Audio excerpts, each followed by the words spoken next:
after working on it for the last about 15 years with the abstract now, man, there's a lot more to give yet. Ummarid Tony Eitharong is a Florida-based artist. In the 1980s, he owned galleries in Orlando for about 10 years, and for the last 50 years, he participated in and won awards at numerous art shows and festivals across the country. Actually, I was born in Thailand, and I came over here in 1969 when I was 17.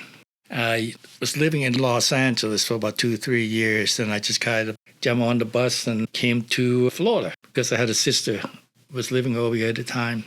Back in 1972, I went to school, to Valencia Community College. And actually, back then, I was thinking that I wanted to become an architect. Thing kind of changed because the first class I took at Valencia, I ran into a great teacher. Her name's Scotty McGee. And I took a drawing class from her, but in the course of that first class, when I saw her drawing, I pretty much knew that exactly what I wanted to do. Within a year time that I took another class from Scotty, and Scotty saw me. She asked me if I still do a drawing. I said, yeah, I do. And she said, well, can you bring it in and see what you've been up to? And I came in with my drawing. And when she looked at the drawing, she just told me flat out. I said, you know what? If you're going to do yourself any good, get out of here. Go do your thing. We're not going to be able to offer you much after this. So basically, I quit the school then. Just went on and started doing a show on the street. And I think that's one of the drive is, the old saying is about art is, when you don't know what you're doing, it's very easy. But when you do know what you're doing, it's very difficult. So I think I fell into that category. I feel it was very, I just have that drive that I want to pursue something that I thought was easy for me at the time. Eitharong has worked in various mediums over the years, from hyper-realistic drawings and dry point etchings to mixed media assemblages and abstract art.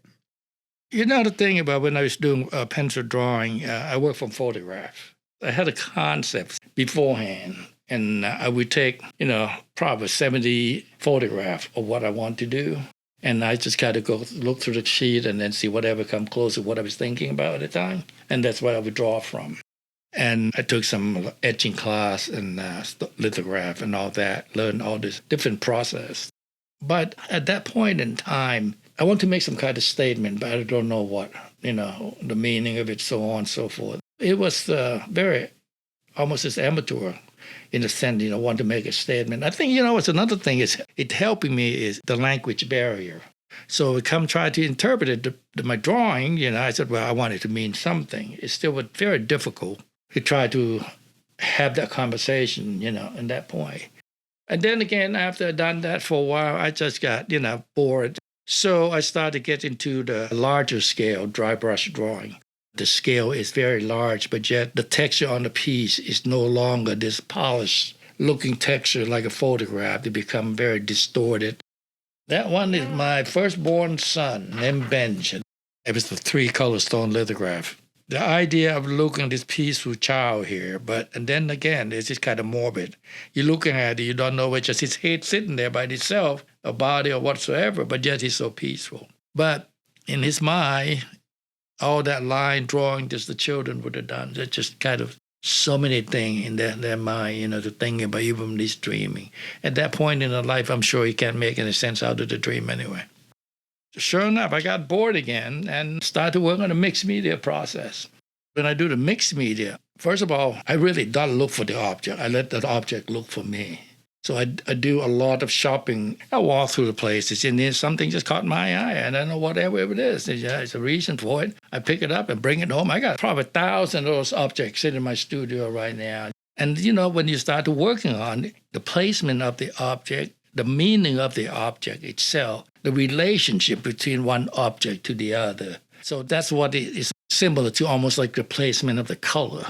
Like, for a good example, you did the drawing of the battleship, and I put one of those big spike in there and with a little plate on the bottom. It gives you a feeling that maybe there's a time, maybe division of thing. So it's just almost like a color itself, where I need to put this color here or this color there to balance it out. So it has a lot to do with balancing. First of all, the picture I used, that one, Shirley Temple, we're looking at World War.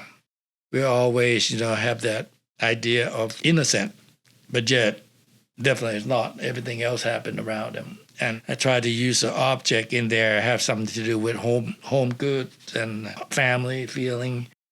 I use a cardboard box up there in the background because the cardboard box is to represent protection. But really, can you really protect anything with a cardboard box? But yet it does that. We discard that right away. We no longer use it. So the screening is just kind of have a grid pattern that's give you a little bit of time feeling to it. So that's what particular piece is, And the same thing with this. Hero, Lone Ranger. Yeah, in a wartime, we all need a hero, don't we? But yet it become a game to some people. There's the old joke about a hand grenade, right, about a horseshoe. That's what it comes down to. And, like I said, when I was doing those things, it's very thoughtful that the placement of the object and selection of the object is very important. You spend enough time, you're looking at it, and you said it's a passage and the future is in there. And, passage, I use a lot of old antique stuff, and the gauge is the pressure, and the picture of the family on the bottom here. There's all this war, put the pressure on all the families, so on and so forth. That one there, it's a lot to do with the statement about war and peace, so on and so forth. And I use a lot of battleship images and some found object, something old, something new, but something never changed. I think as long as the man's still around, we're always going to find a cause to have war. And the one here, ironic thing about this, the battleship I use, that's the Iowa class, USS Iowa. It's they call it, one of them is the Mighty Moise number 63. The battleship is one of the most fascinating things, but the symbolically of that ship, that's the one we signed a peace treaty on, World War II. So, that's one of my favorite pieces. It's so funny because of the old time, the cartoon Superman, the hero, tried to tell the people, hey, put down your weapon before someone gets hurt. There was a watercolor and the drawing. But the thing about the jigsaw puzzle is we never kind of figure that one out. It's a puzzle. The whole thing is a puzzle. The whole theme is about the same thing about war, but once in a while you throw in a little sense of humor. One of those things you laugh until you cry. That's exactly what it is. So I was working on that mixed media for a while and got to the point that, what?